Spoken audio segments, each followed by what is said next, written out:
Anak, patawad kung ikaw ay aking iniwan.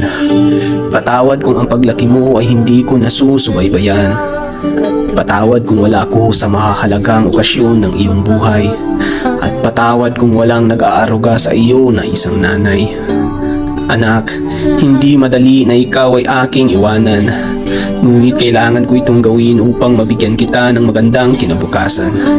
Kailangan kong magsakripisyo upang maibigay ko at matustusan ang iyong pag-aaral at ang lahat ng iyong pangangailangan.